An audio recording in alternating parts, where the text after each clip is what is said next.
اور ان کے ساتھ اس حد تک لڑو کہ فساد عقیدہ شرک نہ رہے، یعنی شرک اللہ کے ساتھ دوسروں کو معبود کر کے عبادت کرنا۔ مسجد حرم میں بھی اگر کوئی لوگ بت پرستی کرتا ہے تو ان کو وہاں سے نکال باہر پھینک دو، ان کے ساتھ اس حد تک لڑو، اس حد تک لڑو کہ فساد عقیدہ شرک نہ رہے، شرک اللہ کے سوا دوسرے کو عبادت کرنے کا طور طریقہ نہ رہے، وہاں تک لڑو، اور ان کا دین خالص اللہ ہی کا ہو جاوے۔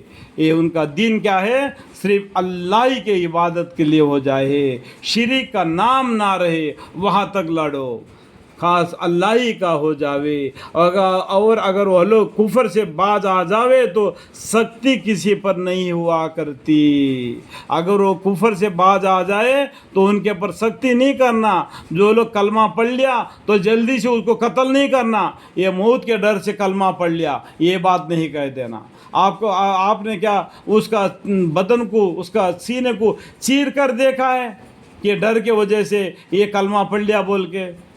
جب تم نے تلوار اٹھایا اس کے پر، اس نے جلدی سے کلمہ پڑھ لیا تو دین کے اندر داخل ہو گیا، تو کیسا بھی ہو لیکن کلمہ پڑھ لیا، اس کو اپنے ہتھیار نکال کے پھینک دو، اور ان کو کلمہ پڑھا کے روزہ نماز اپنے دین اسلام کے بارے میں اس کو بتا دینا۔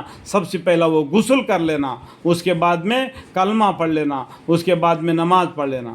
جو بھی مسلمان جب پہلا مسلمان ہو جاتا ہے وہ سب سے پہلا اس کو غسل کرنا فرض ہے، کیونکہ بغیر غسل کا اسلام کو قبول نہیں کر سکتا ہے۔ ایک کرے کیونکہ کافر لوگ نرے ناپاک ہے، ان کو غسل کا طریقہ معلوم نہیں، ہم لوگوں کو غسل کا طریقہ معلوم ہے، اس لیے اس کو پہلا غسل کروا دینا، اس کے بعد میں اس کو کلمہ پڑھا کے اسلام کے اندر داخل کر لینا۔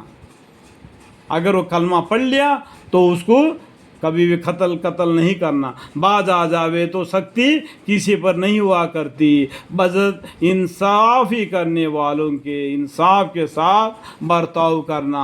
اس کے بارے میں دیگر کتابوں کو آپ کو پڑھنا پڑے گا۔ اتنا علم حاصل کرنے کے لیے آپ کو بہشت زیور کو پڑھنا پڑے گا، بخاری شریف کو پڑھنا پڑے گا، اور بھی فضائل اعمال کو بھی پڑھنا پڑے گا، تب معلوم پڑ جائے گا کہ اس کا مطلب معنی کیا ہے۔ اور کافروں کو منہ توڑ جواب دینے کے لیے ہر مسلمان کو اتنا یہ ہونا چاہیے، حرمت والا مہینہ ہے، بعض حرمت والے مہینے کی، اور یہ حرمت ہے تو بوجھ معاوضہ کے چیزیں ہے، سو جو تم پر زیادتی کرے تو تم بھی اس پر زیادتی کرو۔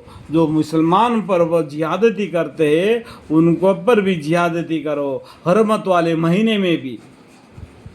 بولتے ہیں حرمت والا مہینہ ہے، بعد حرمت والے مہینے کے، اور یہ حرمت میں تو اوز معاوضہ کے چیزیں ہے، سو جو تم پر زیادتی کرے، یعنی تم پر لڑنے لگے، تم بھی ان پر زیادتی کرو جیسا انہوں نے تم پر زیادتی کی ہے۔ اس سے زیادہ نہیں کرنا، جتنا ان زیادتی کیا اتنا ہی زیادہ تھا ان سے کرنا، ان سے بدلہ لینا۔ اللہ تعالیٰ ان پر بھی رحمان ہے اور تم پر بھی رحمان ہے۔ اللہ تعالیٰ ان کو انتظار کر رہے مرنے تک، یہ کلمہ پڑھ کر مرتا ہے کیا نہیں؟ تو کیونکہ جہنم میں جانے کے لیے لکڑیاں ضروری ہے نا۔ اللہ تعالیٰ نے قرآن میں بتا دیا، صدق اللہ، اللہ نے سچ کہا دیا۔ کیا کہا دیا؟ میں جہنم کو پوچھ کر بھر دوں گا۔ پوچھ کر بھرنے کے لیے اس کے اندر لکڑیاں، یہ انسان یا جن ہونا چاہیے کہ نہیں؟ تو اس لیے اللہ تعالیٰ ان کے پر بھی رحمان ہے، تم پر بھی رحمان ہے، جب تک کہ وہ مرنے تک اللہ تعالیٰ خیال کرتے ہیں۔ یہ کلمہ پڑھ کر مرتا ہے کیا نہیں؟ یا اللہ مجھے معاف کرو کر کے بول کے مرتا ہے کیا نہیں؟ یہاں تک اللہ تعالیٰ دیکھتے ہیں۔